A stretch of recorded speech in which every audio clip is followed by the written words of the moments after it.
반갑습니다. PSLab의 송희식입니다. 문제 해결 방법론 퀵의 제5강 실험계획의 DMWC 적용 사례에 대해서 알아보겠습니다. 네, 우선 1강 도입부에서요, DMWC가 수용할 수 있는 과제 유형을 크게 두 가지로 구분을 했었습니다. 하나는 팀원들이 모여서 협의를 거쳐서 문제를 뽑아내고 그를 통해서 개선 방향과 해결책까지 이르는 이런 유형의 과제에 적합하다고 했고요. 또 하나는 개발이나 R&D에서 실험 계획만으로 이루어지는 그런 유형의 과제에 적합하다고 설명드린 바가 있습니다. 자, 그 다음에 3강과 4강에서는요, 디파인과 메저에 대해서 설명을 드렸었어요. 그래서 본 그 실험 계획 과제도 디파인과 메저가 필요하죠.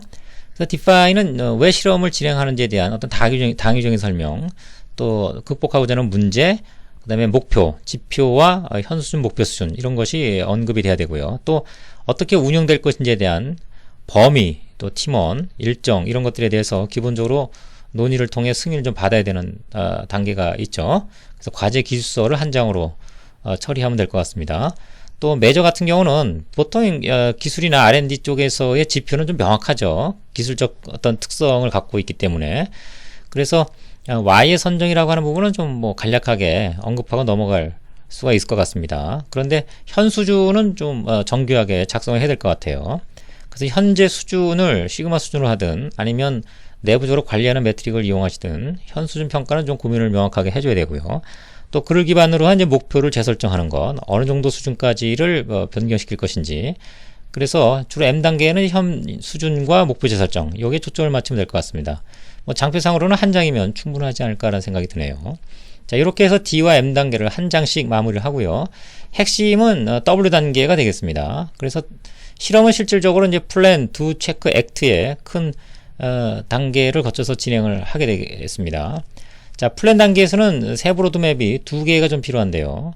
하나는 원인 분석 및 우선순위화. 이것은 특성 요인들을 가지고 Y를 향상시키기 위해 영향을 줄 수 있는 변수를 뽑는 그런 과정이 되겠습니다. 그래서 과거의 데이터라든가 실험 데이터 또는 노하우, 전문가 의견, 뭐 문헌 이런 것들을 통해서 특성 요인도의 브레인스토밍 등을 활용한 그 변수 도출, 그 다음에 우선순위와 어떤 걸 가지고 실험에 임할 건지요. 뭐 그런 과정들이 스텝 5.2에 포함이 되겠습니다. 자, 그로부터 변수가 결정이 되면요, 그걸 가지고 개선 방향 어떻게 진행할 건지 플랜을 수립하는 거죠. 예를 들면 다구치 실험을 할 건지 아니면 완전 요인 설계를 할 건지 RSM을 할 건지, 또 실험을 하게 되면 실질적으로 뭐 반복은 몇 번을 할 건지, 그렇죠? 어떤 설비를 어떻게 운영해서 진행할 건지 여러 가지 우리가 결정해야 될 방향성을 스텝 5.3에서 결정하면 될 것 같아요. 또 인자가 많으면 스크린 DOE, 핵심 인자를 찾기 위한 사전 실험 계획을 또 진행할 수가 있겠죠. 뭐 그런 여러 가지 그 시퀀셜 익스페리멘테이션이라고 그러죠. 네, 축차 실험, 연결되는 실험 이런 유형들도 여기서 결정하면 될 것 같습니다. 자, 실험 방향이 결정되면 그대로 플랜에 따라서 실행하면 될 것 같습니다. 따라서 이 실험 결과에서 나오는 Y 값이 있겠죠. 그러면 Y와 X의 관계식을 우리가 이제 모델식을 찾아야 되니까 그 중간에 이제 체크라고 하는 분석 과정을 거쳐서 모델식을 최종적으로 우리가 얻게 되고요. 모델식을 통해서 우리가 목표로 하는 Y에 대한 X들의 최적 조건, 이것이 이제 최종 아웃풋이 되겠습니다. 그러면 그 최적 조건을 가지고 수차례 실험을 거쳐서 우리가 원하는 Y의 수준을 달성했는지 여부를 판단하게 되겠고요. 자, 그것이 만족하지 않으면 이게 PDCA 사이클이니까 여기서 지속적으로 부족한 부분을 채워나가는 반복적인 실험 과정이 포함이 되겠습니다. 그것이 어떤 적정 수준에 이르렀다고 판단되면 실제 프로세스에 넣어서 한 달 이상의 그 모니터링 과정을 거치면서 적절성 여부를 이제 판단하는 이후에 컨트롤 과정으로 넘어가겠습니다. 자, 이와 같은 과정인데요.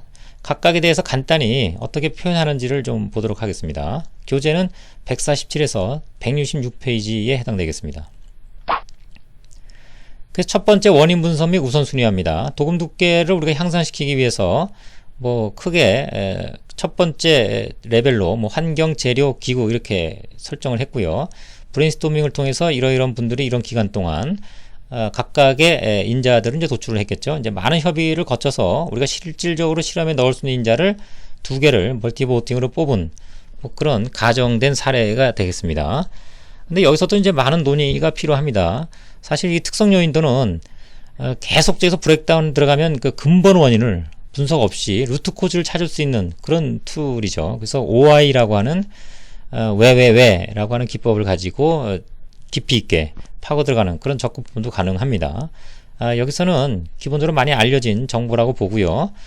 영향을 줄 수 있는 노이즈성 요인들 이런 것들을 고려하는 차원에서 환경적인 요소를 포함했다. 뭐 이렇게 가정을 하겠습니다. 자, 우선 실험에 넣을 인자를 전류나 온도 두 가지로 결정했다고 정하고 다음으로 넘어가도록 하겠습니다. 근데 만약에 여기서 인자가 많으면 실험 내용상으로는 플랜을 세울 때 다음 세부 로드맵에서 플랜을 세울 때 스크린 DOE 선별 실험이라고 그러죠. 핵심 인자를 찾는 인자가 많으면 바로 실험을 못 들어가니까 뭐 그런 유형의 단기적 실험 계획을 수립할 수가 있을 겁니다. 네. 자, 다음에 이제 세부 로드맵 두 번째 5.3 개선 방향 설정. 어떤 식으로 그 변수를 갖고 개선을 유도해 나갈 거냐. 그래서 그 플랜 단계니까 어떤 식으로 나아갈지에 대한 방향을 설정하는 거죠. 따라서 변수는 어떤 거고 수준은 어떻게 되고요. 그 다음에 뭐 Y는 어떤 상태고 규격은 어떻게 되고 또 완전 요인 설계를 할 건지 또 몇 회 반복을 할 건지 그 다음에 어떤 도구, 어떤 실험실 또 어떤 설비를 이용할 것인지 뭐 이외에도 정할 것이 있다면 포함이 되면 되겠습니다. 또는 뭐 중심점을 넣어서 공률 여부를 판단할 건지 이런 전반적인 향후의 실험을 진행하는 것들에 대한 방향을 명료하게 설정할 필요가 있다는 얘기죠. 지금 같은 경우는 뭐 인자가 2개고 수준이 2개이기 때문에 10번에 대한 실험에 대한 어떤 결과물을 여기에 넣겠다라고 하는 기본 양식을 보여주고 있습니다. 네, 그래서 뭐 통계 프로그램을 이용해서 10회 반복에 대한 설계표라고 그러죠. 디자인 매트릭스라고 그럽니다. 설계표를 작성을 하고요. 그럼 요 끝에 이제 Y에 대한 결과값을 우리가 실험을 해서 넣었겠죠. 지금은 뭐 얻었다고 가정을 하겠습니다. 2니까. 그래서 계획대로 실행을 한 결과고요. 네, 뭐 10회에 대한 뭐 결과를 이제 표로 정리를 한 겁니다. 또 그와 관련된 여러 가지 문헌들이 있다 그러면 조사 자료가 있다 그러면 여기에 참고 문헌을 첨부시키면 이걸 하나의 자료로서 향후에 우리가 조사하거나 참고할 때 굉장히 도움을 주겠죠. 네, 뭐 자료 작성이 하나의 스킬이라고 보시면 될 것 같아요. 교재는 164페이지입니다. 자, 둘을 했으니까 이제 체크하는 거죠. 모델식으로 가기 전에 우리가 얻은 결과가 정말 제대로 된 것인가 이런 것들에 대한 평가를 우리가 뭐 가설 검정이나 아니면 여러 가지 통계적 기법들을 활용해서 해석을 할 수가 있죠.